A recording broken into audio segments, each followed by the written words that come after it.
میری بیوی محمد علی مرزا جہلمی کی فین ہے اور میں آپ کا بہت بڑا فین ہوں. میری بیوی کے بارے میں کچھ میسج کر دیں. ایک صاحب نے مجھے کہا کہ آپ لوگ کہتے ہو کیکڑا کھانا جائز نہیں ہے نا امام حنیفہ کے نزدیک. اب کسی کی شادی ہو گئی کسی شافعی لڑکی سے تو وہ تو کیکڑا کھا رہی ہوگی, حنفی کیکڑا نہیں, تو یہ گھر چلے گا کیسے؟ تو میں نے کہا بھائی یہ تو فقہی اختلاف تو ہمیشہ سے رہا ہے, تو کوئی بات نہیں, وہ کیکڑا کھا لے یہ کیکڑا. اب میری ایک بیگم جھینگا کھاتی ہے, میں تو نہیں کھاتا, تو اس میں کون سی ایسی پرابلم والی بات ہے؟ اب آپ کی شافی میں شادی ہو گئی, وہ ایک رکعت فطر پڑے, آپ حنفی ہو آپ 3 رکعت, اس میں کون سا طوفان آ گیا؟ تو صحابہ میں بھی اختلاف تھا نا بھائی. اثر کی نماز کچھ صحابہ نے پڑھ لی, کچھ نے کہا نہیں حدیث کا یہ مطلب نہیں, یہ مطلب ہے, ہم وہاں جا کے پڑھیں گے تو ختم. اتنے کوئی اتنی وہ مسئلہ نہیں ہے کہ کوئی بہت بڑا ایشو نہیں ہے. تو اگر وہ مرزا ڈیملی کو سن رہی ہے تو وہ سنتی رہے. ہاں کوئی مسئلہ آپ کو لگے کہ بھائی یہ آپ سمجھتے ہو کہ غلط ہے تو وہ مجھ سے پوچھو, پھر میں دلائل کی دنیا میں بتاؤں گا کہ یہ مسئلہ کیا ہے. پھر بھی اگر وہ دلائل سے نہیں قائل ہو رہی ہے تو پھر یہ مینوفیکچرنگ فالٹ ہے.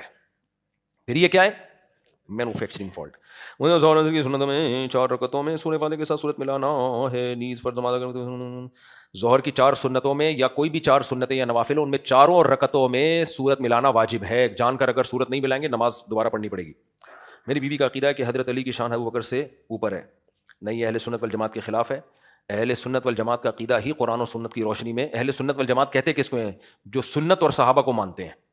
شیعہ حضرات صحابہ کو نہیں مانتے تو ان کی رائے وہ جانے, ہم تو صحابہ کو مانتے ہیں اور حدیث سے ہمیں حکم دیا کہ صحابہ کو مانو. تو صحابہ نے جو سب سے پہلا نمبر دیا ہے اور خود سیدنا علی نے جو سب سے پہلا نمبر دیا ہے وہ کس کو دیا ہے؟ حضرت ابوبکر کو دیا ہے.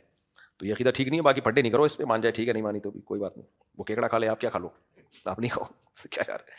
مفتی صاحب میں نے منت مانی تھی کہ میں امتحان میں پاس ہو گیا, 1 ماہ کے اندر اندر ایک قرآن پاک پڑھوں گا, مگر کسی وجہ سے 1 ماہ سے زیادہ قرآن پڑھنے کی منت پوری کرنا واجب نہیں ہے. منت واجب ہوتی ہے عبادت کی, جو عبادت مقصودہ ہے. عبادت مقصودہ کہتے ہیں نماز ہے, زکوٰۃ ہے, صدقہ ہے, روزہ ہے, ان چیزوں کی منت واجب ہوتی ہے. اگر کسی نے کہا میرا یہ کام ہو گیا تو میں ایک قرآن پڑھوں گا تو یہ واجب نہیں ہے. ویسے پڑھ لیں اچھی بات ہے. مفتی سے آپ کے بیٹے کی شادی کا کیا ہوا؟ جو میرے بس میں ہے وہ تو میں کنٹرول کر سکتا ہوں, جو میرے بس میں نہیں ہے وہ کیا کر سکتا ہوں. ابھی تاریخ دی ہے انہوں نے تو ہم نے بھی دے دی تاریخ, پتہ نہیں اس تاریخ سے پہلے کیا مسئلہ ہے. مودی صاحب اگر کوئی دکان کرائے پر ہے, میں نے جب نکاح کیا تھا نا تو وہ لڑکی والے نے مجھ سے کہا تھا 6 مہینے کا ٹائم ہے, 6 مہینے بعد شادی کریں گے. میں نے کہا ٹھیک ہے, 6 مہینے بعد اگر مجھے کوئی اور مل گیا تو میں وہاں چلا جاؤں گا. اور کیا, میں باؤنڈ نہیں ہوں 6 مہینے کا, اگر کوئی نہیں ملا تو دوبارہ ٹرائی مار لوں گا. انہوں نے کہا نہیں ہم تو 6 مہینے بعد. میں نے کہا بھائی آپ کی مرضی ہے, میں 6 مہینے تک اپنے آپ کو پابند نہیں کر سکتا. تو انہوں نے کہا آپ کو جلدی کیا ہے؟ میں نے کہا دیر بھی کیا ہے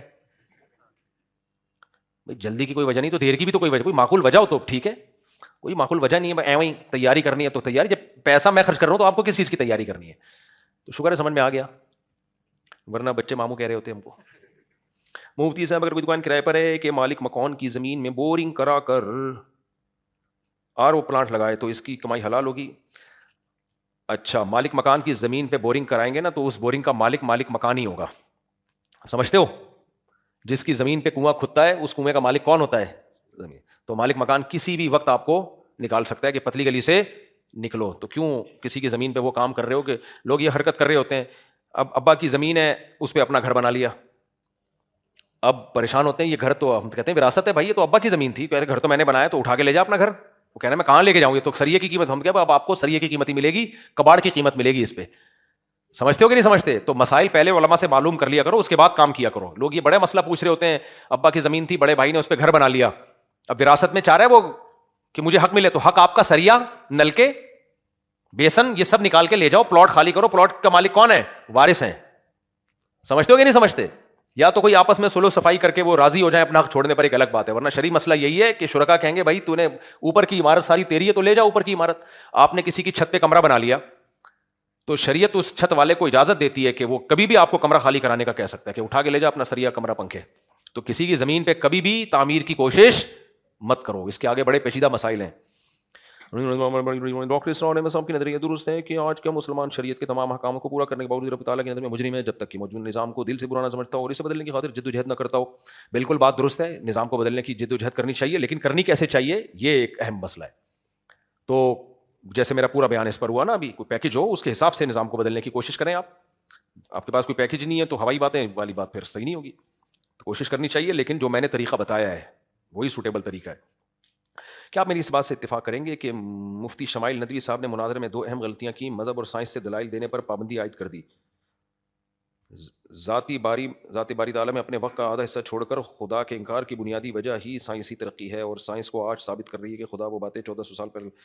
اس کو مفتی صاحب اپنی, دیکھو میں نے ان کا پورا مناظرہ سنا نہیں ہے, پورا بہت لمبا ہے چونکہ میں نے اس لیے سنا نہیں ہے تو, لیکن اس کے رسپانس بہت اچھا آیا ہے, اور جو چند کلپ میرے سامنے آئے وہی میں نے سنے تو مجھے بہت اچھا لگا کہ وہ انہوں نے اپنے ٹاپک کو فوکس کیا ہے کہ بھئی بات خدا کے وجود پر ہوگی اور مذہب سے دلیل نہیں ہوگی. تو ظاہر ہے کیونکہ سامنے والا مذہب کو نہیں مانتا نا, وہ تو سائنس کو مانتا ہے, تو اس حد تک تو مجھے ٹھیک لگا ہے. باقی جب اتنی بڑی بڑی بحثیں ہوتی ہیں تو کچھ نہ کچھ تھوڑا بہت, جو مجھے ایک چھوٹی سی چیز لگی وہ انگلش کا غیر ضروری استعمال, وہ مجھے لگا کہ تھوڑا نامناسب ہے. باقی وہ اس کو ہو سکتا ہے وہ مناسب سمجھ رہے ہوں.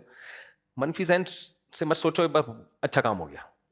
آپ سمجھتے ہو اس میں بحث میں کوئی فالٹ تھا تو آپ تیاری کر کے اس طرح سے بحث کر لو کہ اس میں وہ فالٹ نہ ہو, سمجھ رہے ہو. مفتی صاحب میرے سوال, نبی کریم صلی اللہ علیہ وسلم کا جنازہ کس نے پڑھوایا تھا؟ نبی کا جنازہ ہوا ہی نہیں ہے. اس میں بہت سی حکمتیں علماء نے بیان کی ہیں. میری نظر میں جو سب سے اہم حکمت ہے وہ یہ ہے کہ نبی جنازہ ہوتا ہے دعائے مغفرت کے لیے, اور نبی کے لیے مغفرت کی دعا کی اجازت نہیں ہے. نبی کا یہ پروٹوکول ہے, کیونکہ مغفرت کا مطلب کیا ہوتا ہے؟ دیکھو نبی پہ ہم درود پڑھتے ہیں, رحمت کی دعا نہیں بھیجتے. ہم یہ نہیں کہتے اللہ رحم اللہ محمدن صلی اللہ علیہ وسلم, اللہ محمد صلی اللہ علیہ وسلم پر رحم کرے, یہ نہیں ہم دعا کرتے. ہم صلی اللہ علیہ وسلم کے اپنے مرحومین کو ہم کہتے ہیں رحمہ اللہ, اللہ ان پر رحم کرے, لیکن نبی پر درود ہے, رحمت نہیں ہے. وجہ کیا ہے کہ وجہ جو سرسری غور سے سمجھ میں آتی ہے وہ یہ ہے کہ رحمت جب ہم لفظ یوز کرتے ہیں تو اس کا مطلب ہوتا ہے اگلا کسی مشکل میں ہے. رحمت میں ترس کا مادہ ہے, کہتے ہیں یار اس پہ رحم کرو, کیا مطلب یہ بڑی قسم پرسی کی حالت میں ہے, اس پہ آپ کیا کریں, رحم کریں, یہی ہے نا مطلب. تو یہ میرے اور آپ کے بارے میں تو کہا جا سکتا ہے کہ پتہ نہیں وہاں جا کے قبر میں ہو کیا رہا ہے ہمارے ساتھ, اللہ تو رحم کرنا ان کے گناہوں کو معاف. نبی کا اللہ نے اتنا اونچا مقام رکھا ہے کہ ہمیں یہ نہیں ہے کہ اللہ نبی پر رحم کر, بلکہ ہمیں یہ کہ درود کہتے ہیں اضافی رحمتیں, اضافی اللہ کی طرف سے اضافی جو پروٹوکول ہے. تو یہ نبی کی شان کے خلاف سمجھا گیا ہے نبی کے لیے رحمت کی دعا کرنا, ضمنی طور پر کہیں ہو تو, لیکن باقاعدہ جو نبی کے لیے الفاظ یوز کرنے کا ہمیں حکم دیا وہ درود ہے, صلی اللہ, صلات کا لفظ ہے, رحمت کا لفظ نہیں ہے. سمجھتے ہو کہ نہیں سمجھتے؟ ہاں اللہ نبی پر رحم کرے گا خود سے, ہمیں اللہ نے درود کا حکم دیا. تو نماز جنازہ جو پڑھا جاتا ہے وہ مغفرت کے لیے, کہ گناہوں کو اللہ معاف کر دے. تو یہ اللہ اور نبی کا معاملہ ہے. ہمیں حکم یہ ہے کہ بھائی نبی کے لیے مغفرت کی دعا تو ہم نہیں کر سکتے, اس لیے کہ اس میں یہ تصور جائے گا گویا معاذ اللہ نبی سے غلطیاں ہوئی ہیں اور خطرہ ہے کہ آگے عذاب نہ ہو جائے تو اللہ سے مغفرت کی دعا مانگو. نہ نہ نہ, تو اس لیے ہر ایک کے لیے جنازہ ہوتا ہے, نبی کے لیے جنازہ نہیں ہوتا. تو نبی کے لیے ہوا کیا ہے, درود و سلام پڑھا گیا ہے. آپ صلی اللہ علیہ وسلم کی جو آپ کا جو جسد مبارک ہے وہ رکھا گیا, اور صحابہ کرام جوق در جوق آتے رہے اور درود و سلام پڑھ کے جاتے رہے. اب وہی بات ہے, مثبت سوچو گے تو یہی بات ہے, منفی سوچو گے تو جو صحابہ کے خلاف ہیں, جو بغض نکالتے ہیں, وہ پھر الٹی باتیں کر رہے ہوتے ہیں, جنازہ نہیں پڑھا اور یہ وغیرہ وغیرہ جو فضول باتیں چل رہی ہوتی ہیں. تو بھائی صحابہ سے زیادہ نبی پہ نبی کا کون چاہنے والا تھا؟ اور نبی صلی اللہ علیہ وسلم کے جو تاخیر ہوئی ہے نا دفنانے میں, اس تاخیر کو عام جنازوں پہ قیاس نہیں کیا جا سکتا. نبی کے جنازے میں تاخیر جو ہوئی ہے 2 وجہ سے. نمبر 1, انبیاء کا جسم خراب نہیں ہوتا, ذرہ برابر تغیر نہیں آتا اور حسن پیدا ہو جاتا ہے اس میں. جبکہ ہمیں جو میت کو دفنانے کا حکم ہے وہ اس لیے کہ برف خانوں سے بچاؤ اور جلد سے جلد دفناؤ, کیونکہ تغیر میت میں تبدیلی آنا شروع ہو رہی ہے, چہرے کی رونق ختم ہو رہی ہے. انبیاء کے چہرے کی رونق تو بڑھتی چلی جاتی ہے. تو وہ اگر کبھی بھی نہ دفنایا جاتا تو بھی نبی صلی اللہ علیہ وسلم کا چہرہ انور اسی طرح چمک رہا ہوتا جیسے زندگی میں, بلکہ اس سے بھی زیادہ. اور دوسری وجہ یہ تھی کہ صحابہ کو یہ خطرہ تھا کہ اگر ہم نے دفنا دیا تو خلافت کے مسئلے میں اختلاف نہ پیدا ہو جائے کہیں. تو خلافت کا مسئلہ یعنی مسلمانوں کا ایک امیر پہلے بن جائے, اس کے بعد ہم جنازہ دفنائیں گے, کیونکہ یہ زیادہ اہم ہے. کیونکہ تلواریں نہ چلنا شروع ہو جاتی نا جب کوئی امیر نہیں ہوتا. نبی کے دنیا سے جاتا ہی کوئی بھی امیر نہیں ہے نا اب, تو کوئی بھی دشمن فائدہ اٹھا کے حملہ کر دے, کچھ بھی کر دے, تو پہلے امیر کا وجود کیا ہے, ضروری ہے. تو اس لیے حضرت ابوبکر کا پہلے انتخاب کیا, سب نے ان پر بیعت کی, اس کے بعد آپ صلی اللہ علیہ وسلم کو دفن کیا گیا. تو وہاں تاخیر میں یہ 2 وجہ تھی. ہمارے یہاں جو تاخیریں ہو رہی تھیں ان میں کوئی یہ وجہ, ان میں سے ایک وجہ بھی نہیں ہوتی. اگر ایک شخص نبی سے کہے میں نے آپ کو طلاق دی تو اس سے کتنی طلاقیں واقع ہوں گی؟ متکلم کہتے ہیں نیت 1 طلاق کی تھی, 1 طلاق ہوگی, کیونکہ طلاق کے لفظ میں دی کو تکرار کیا نا, دی یعنی اسی 1 طلاق کو تاکید کر رہا ہے اس کی, تو اس لیے 1 طلاق ہوگی اگر اس کی یہ نیت تھی 1 طلاق کی. ابھی میرے پاس ایک صاحب آئے کہتے ہیں اچھے بھلے باریش آدمی, مجھے کہنے لگے میں نے اپنی بیوی کو بولا میں نے تمہیں طلاق دی, میں نے تمہیں طلاق دی اور میری نیت طلاق کی نہیں تھی, میں تو ویسے ہی کہہ رہا تھا. میں نے کہا یار آپ سفید ریش ہو, بڑی عمر ہو گئی آپ کی اور دیندار ہو, نماز پڑھتے ہو, تو کہہ رہے ہیں میں جہاں سے بھی فتویٰ لے رہا ہوں وہ کہہ رہے ہیں طلاقیں ہو گئی ہیں, یہ میں نے تو ویسے ہی دی تھی. تو یہ بھی ہے دنیا میں, ایسا بھی چل رہا ہے مارکیٹ میں. تو میں نے کہا ہو گئی ہے, یہ تو کوئی طلاق میں تھوڑی مذاق چلتا ہے یار. لوگ کہتے ہیں اسلام اتنا سخت کیوں ہے؟ بھائی اسلام کے اصول مضبوط ہیں, ورنہ طلاقیں دے کے لوگ کہہ سکتے تھے میں تو ویسے ہی دے رہا تھا, اور ساری زندگی کنفیوز رہتی کہ پتہ نہیں دیے کہ نہیں دیے. تبھی نکاح میں بھی شریعت نے کہا ہے کہ اگر قبول کر لینا تو مذاق میں بھی وہ ہو جائے گا قبول. ایسے کتنے کیسز آتے ہیں, لڑکی کہہ رہی ہوتی ہے میں نے تو ہاں کر دی تھی, میں تو مجبور تھی. ہم کہتے ہیں بھائی آپ جو بھی تھی, جب آپ نے ہاں کر دی تو نکاح ہو گیا. کہ نہیں بھائی میری جب دل سے راضی نہیں تھی, تو دل سے راضی نہیں تو منہ سے نہیں پھوٹتی نا. کہ نہیں میں تو مجبور تھی. بھائی مجبور تو اب شریعت میں اگر یہی ہو جائے کہ ہاں جی, تو کیا پتا چلے گا؟ 8 بچوں کے بعد بیگم بولے گی میرے تو نکاح ہی نہیں ہوا, میں تو مجبور تھی اور اب تک مجبور تھی. 10 بچوں کے بعد آج مجھے پتا چلا کہ اب میں مجبور نہیں ہوں. تو اس لیے اسلام نے نکاح اور طلاق میں زبان پہ حکم کا مدار رکھا ہے, آپ کے دل پہ حکم کا مدار رکھا ہی نہیں ہے. زبان سے جو بولو گے وہی سمجھا جائے گا. اگر مجبور ہو, نہیں شادی کا دل چاہ رہا تو وہیں اڑ جاؤ, نہیں کرنی ہم نے. ابا کو بول دو نو, اس وقت تو ہاں, اس کے بعد جمشید پسند نہیں آیا تو میں کیا تھی. تو یہ نہیں ہوتا, ہم لوگ کا مستقبل خطرے میں پڑ جائے گا بھائی. کیا خیال, کسی بھی وقت بول دے میں تو مجبور تھی. اچھا ایک اور کام بڑا زبردست آج کل یہ بھی ہو رہا ہے, واقعات جو میرے سامنے آ رہے ہوتے ہیں نا, پھر میں بیان میں لاتا ہوں تاکہ پتہ چلے مارکیٹ میں چل کیا رہا ہے. یہ بہت ہو رہا ہے, شادی پہ لڑکی راضی نہیں تھی یا لڑکا راضی نہیں تھا, شادی ہو گئی, پہلی رات میں بیگم کو بول دیتا ہے کہ میں تو بس خوش نہیں تھا, میرے ابا کا فیصلہ تھا.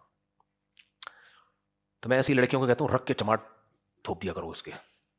جو مرد پہلی رات میں یہ بولے کہ یہ میرا فیصلہ نہیں ہے, میرے پیرنٹس کا فیصلہ ہے جس کی وجہ سے میں نے تم سے شادی کی, یہ بڑی بےغیرتی والا جملہ ہوتا ہے. بالفرض آپ کے پیرنٹس کا بھی فیصلہ تھا, اس کو کیوں بتا رہے ہو کہ میری پسند سے نہیں ہوئی؟ اس کا مطلب آپ نے بتا دیا کہ میں تمہارے ساتھ ٹائم پاس کروں گا, بس یہی مطلب ہوا نا. اس کے دل پہ آرے چلتے ہیں بھائی, آپ نے رپورٹیں پیش کرنا شروع کر دی. بھائی اگر آپ کو نہیں تھے تو پیرنٹس کے سامنے اڑ جاتے, آپ اڑے نہیں ہو. ایک بچی کی زندگی تباہ کر دی, اس کے باپ نے رخصت کر کے بھیجا, شادی پہ ان کا لاکھوں کا خرچہ ہو گیا, جہیز آ گیا, مہر آ گیا, قاضی کی فیس ہو گئی, سب کچھ ہو گیا, اور پہلی رات میں بولا ایکچولی میں مجبور تھا. تو چماٹا بنتا ہے کہ نہیں بنتا؟ پاگل کا بچہ, تو کیا باتیں کر, اور اسی وقت گھر چلی جاؤ. بولے ٹھیک ہے, جب آپ اپنی خوشی سے رخصت کر کے لانا ہوگا لے آنا, فی الحال میں اپنے ابا کے گھر بیٹھی ہوئی ہوں. عورت کے لیے مشکل کام ہوتا ہے یہ, لیکن یہ بہت بےغیرتی والی بات ہے.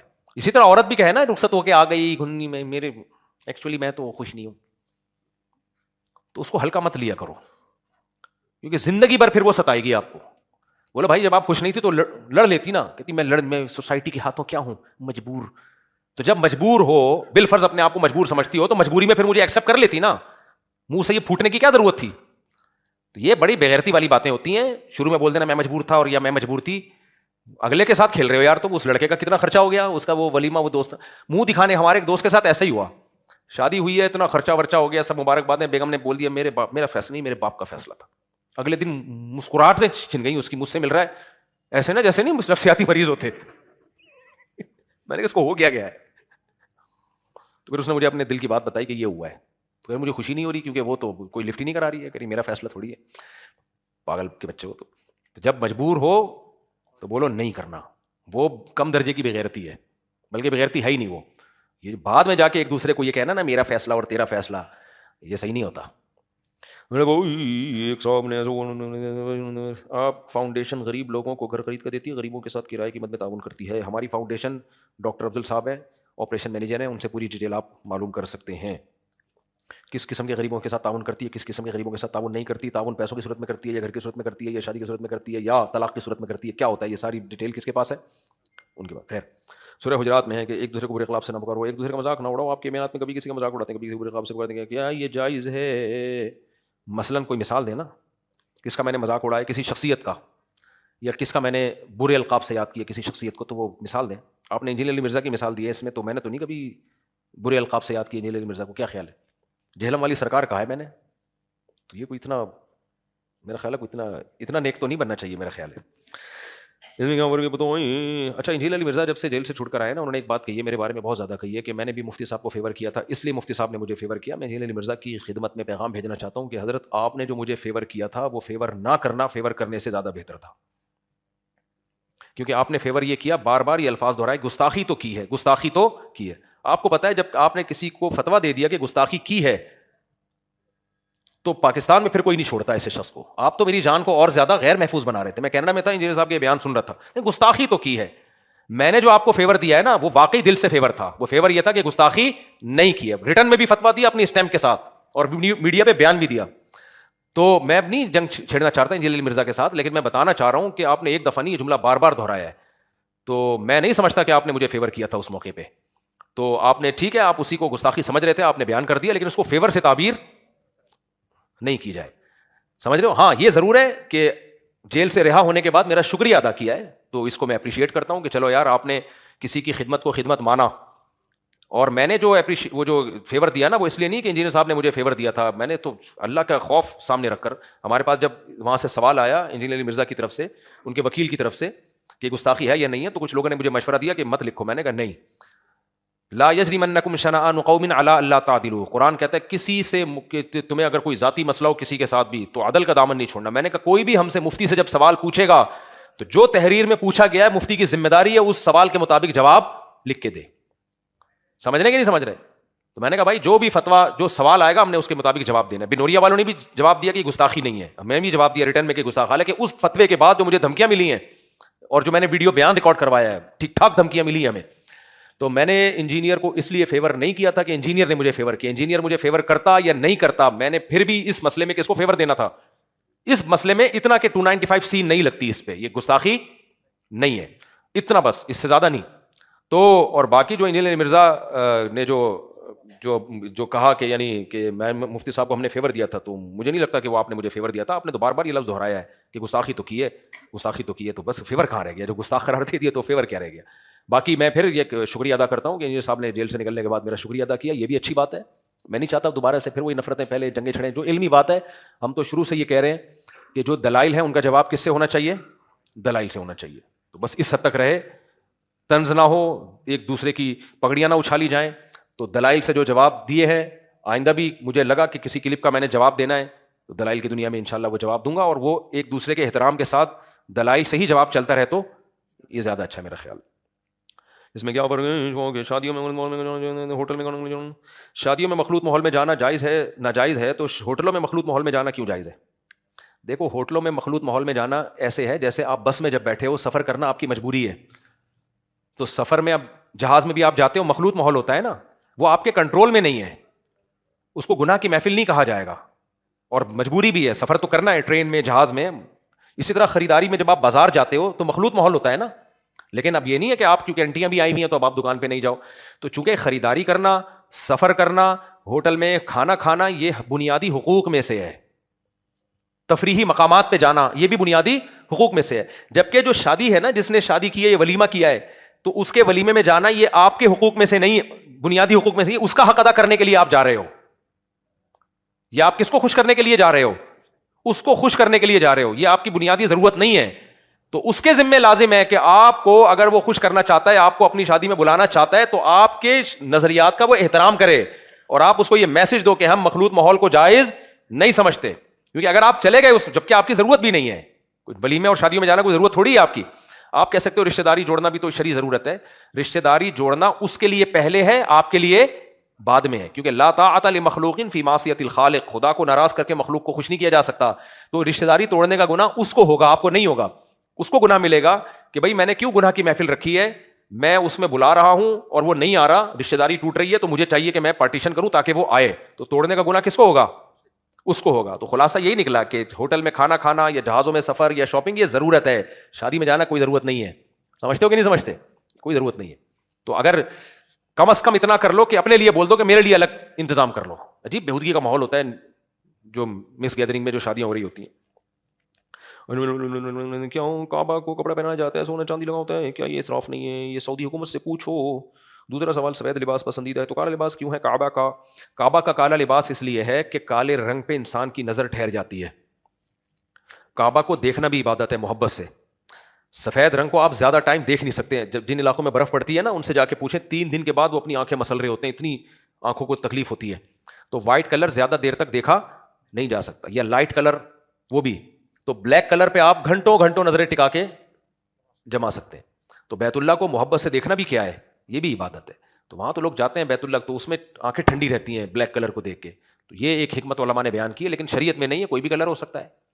تو بلیک کلر کی ایک یہ وجہ نمایاں ہو جاتا ہے. آپ دیکھو نا چاروں طرف سفید لائٹیں ہوتی ہیں, اس میں بلیک کلر الگ سا نمایاں نظر آ رہا ہوتا ہے بیت اللہ, ایک خوبصورتی ہوتی ہے اس میں.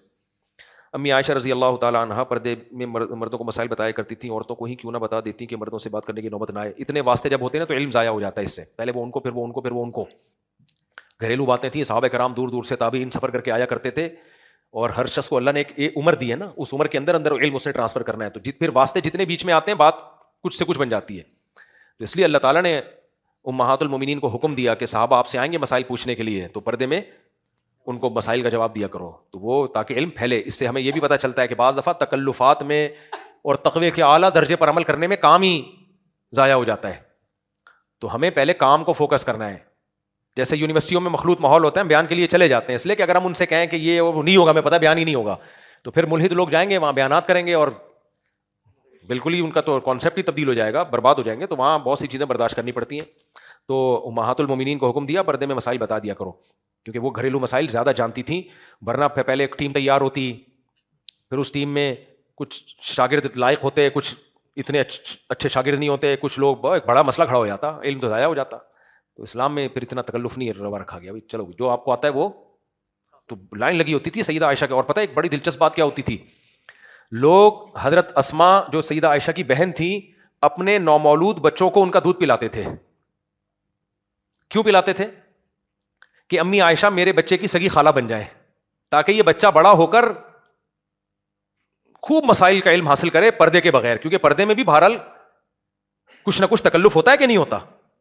تو یہ ہوتا تھا تابعین میں, صحابہ میں, کہ بھائی ہم اپنے بچے کو دودھ پلوا دیتے ہیں تاکہ سیدہ عائشہ کیا بن جائیں, سگی خالہ بن جائیں, اور پھر بڑے ہو کر نا جب یہ بالغ ہوگا تو جائے گا وہیں گھر میں بیٹھ کے ان سے اپنی خالہ سے مسائل پوچھا کرے گا. یہ بھی ہوتا تھا, علم کی ایسی حرص تھی ان لوگوں میں. سمجھتے ہو کہ نہیں سمجھتے؟ چلو بھائی